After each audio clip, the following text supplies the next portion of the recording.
Ladies and gentlemen, welcome to Somali Star Online Training Tutorial and Full Training Protocol of the English Language. Contact Hotmail, Yahoo, Gmail, your direct number. Tutorial and Full Training. Bismillahirrahmanirrahim. Assalamu alaikum wa rahmatullah. Dhammaan dadweynaha Soomaaliyeed iyo ardaydii la socotay casharada taxanaha oo barashada luqadda iyadoo casharo kala duwan inoo socdaan oo kala buuga ayaa waxaan qaadanaynaa buugii waxaan maraynaa 12 tenniskii toddobaad marka contact hotmail gmail iyo weliba direct number ardayda lacagta iska bixisay oo casharada gaarka loo sameeyo si gaar ah ayay ula soo xiriirayaan gmail iyo kuwa kalena hotmail ayaa la soo xiriirayaan ardayda marka lacagta baxsatay escape ayaa iyaga conversationka kula qaadan doonaan macalinka iyo examka waxay ku qaadanayaan escape oo waxay la soo xiriirayaan hotmailkaas ayuu online-ka oo escape ku xiran yahay escape-ka wuxuu ku xiran yahay hotmailkan marka gashid escape-ki ayaa ku sii dhufanaysa waana helaysaa ku soo galiya marka barashada luqadda Englishka iyadoo protocol of the English uu noo akhrinayo engineer Maxamed Barre oo loo yaqaan Maxamed England casharadii taxanaha ahaa ayaa inoo socda marka waxaan soo galeynaa 12 tenniskii toddobaad baan sii maraynaa marka aan soo dhaweysano past perfect tense dhacdo fal dhamaatay ayaan qaadanaynaa past perfect tennisyadayni waxaan sii maraynaa tenniskii toddobaad hore waxaan u soo qaadanay tenniskii lixaad tenniskii shanaad tenniskii afraad kii toddobaad baan sii qaadanaynaa hore ayaan u soconnaa marka dhacdo tagay oo dhamaatay wey what is the past perfect tense used for maxaa loo isticmaalaa maxaa dhacdo fal tagay oo dhamaatay loo isticmaalaa it used for an action that happened before another action in the past waxaa loo isticmaalaa fal dhacay ka hor fal kale oo dhacay laba fal oo kala hor dhacay give an example and formula ka bixi qaado iyo tusaale subject plus had plus past plus participle plus object subject plus had plus past participle plus object waa qaacidadeeni marka waxaan soo qaadanaynaa example ugu horeeya he had played football wuxuu ciyaaray oo waa past year played ed baa raacayso kuwana s baa raacayo marka played wuxuu ciyaaray he had played wuxuu ciyaaray football kubadda cagta before ka hor I come to him intaan u iman ka hor ayuu ciyaaray wuxuu ciyaaray kubadda cagta ka hor intaan u iman affirmative-keedii iyo interrogative-keedii iyo negative-keedii waa baran doonaa marka haddii aan soo galo affirmative iyadoo ah oo ah I had returned home before I read book waxaan ku soo laabtay guriga ka hor intaanan aqrin buugga he had eaten his breakfast before he went to the market wuxuu cunay quraacda intuusan aadin suuqa before the teacher entered they had finished their exercise ka hor intuusan macalinka soo gelin ayay dhameeyeen layligoodii she had reached the airport before the airplane landed waxay gaartay airportka ka hor intaysan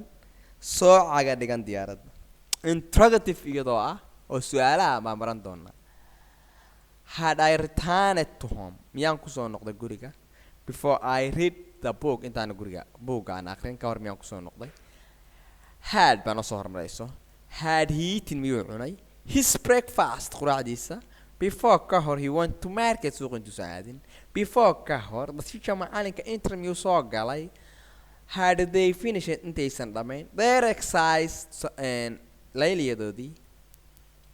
had she reached miyay gaartay to airportka before ka hor the airplane diyaaradda landed intaysan soo caga dhigan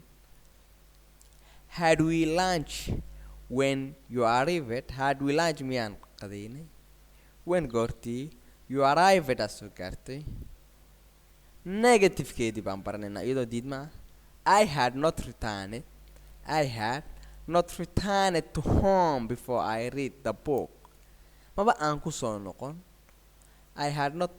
maanan ku soo noqon return guriga returned to home guriga kumaan soo noqon before ka hor I read the book intaan buuga aqrin he had not eaten muusan cunin his breakfast quraacdiisa before he went to market intuu suuqa aadin. Before the teacher entered intuusan soo gelin macalinka, they had not finished their exercise maysan dhammayn tusaalahoodii. Okay, she had not reached maysan gaarin the airport madaarka ama airportka before ka hor the airplane landed intaysan diyaaradda soo caga dhigan. Marka barashada iyadoo aan 12 tennis ay noo socdaan baa waxaan arkaynaa picture of the lesson. Picture of the lesson waa very important inaan barano oo cashir walba wuxuu leeyahay picture of the lesson buu leeyahay. Wuxuu leeyahay casharada way kala duwan yihiin waana cashiro fara badan oo inoo socda. Marka barashada English language iyadoo protocol of the English aan laga tagayn ayaa waxaan baranaynaa luqadda Englishka. Marka sidaa darteed waa casharadii taxanaha ahaa oo lagu baranayay language-ka oo aan maanta sii qaadanayno iyadoo aan inoo socdaan tennisyadii 12 tennis baan waxaan sii maraynaa halkaa iyo tenniskii 7 dhammaan dadweynaha Soomaaliyeed meel walba adduunka ka joogaan kusoo dhawaada Somali Star Online Training. Engineer Maxamed Maxamuud Barre oo ka bixiya casharada luqadda Englishka Maxamed England loo yaqaano. Marka contact waxaa la soo xiriiri doontaan Gmail, Yahoo, Hotmail iyo weliba direct number oo toos ah u heleysaan. Skype-ka waxaa la soo xiriiraya ardayda lacagta iska bixisay qadka Skype-ka Hotmail-ka ayaa ku raadinaysaa waana helaysaa $10 iska bixi oo cashiro gaara oo si farsamaysan oo diyaarsan oo hufan lagu soo diyaariyay qaado. Marka ardayda internetka ayay kala socdo sidooda caadiga iskala socon doonaan laakiin kuwa qaaska lagu sameeyo oo cashiradan gaarka loo diro waxay la soo xiriirayaan Skype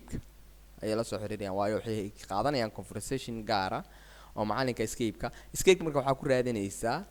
Hotmail-kaas ayuu ku xiran yahay online ahaan buu ku xiran yahay. Marka Skype-ka Hotmail-kaas ku darso oo markaa ku darsatid Hotmail-kaagii Skype-kaas soo gelaysaa Skype-ku ku geynayaa Skype kula dhufo Skype markaa tagtidna online macalinka oo ah baa helaysaa. Hadduusan online ahaynna qoraal baa u reebaysaa oo online markuu soo noqdo ayuu kuu soo gelayaa marka barashada casharada English language iyadoo online lagu baranayo waa dhammaan dadweynaha Soomaaliyeed iyo ardayda jecel casharada barashada luqadda Englishka iyadoo taxana ah ayaa kala socon doona halkaa.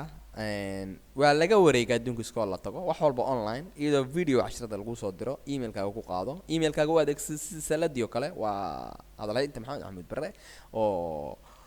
barashada casharada English language iyo computerka ardaydii rabtay kulli halkaas ayay ka qaadan doonaan iyadoo lagu soo diri doono email-kooda. Sidaa darteed waxaan idin leeyahay wassalaamu calaykum waraxmatullaah.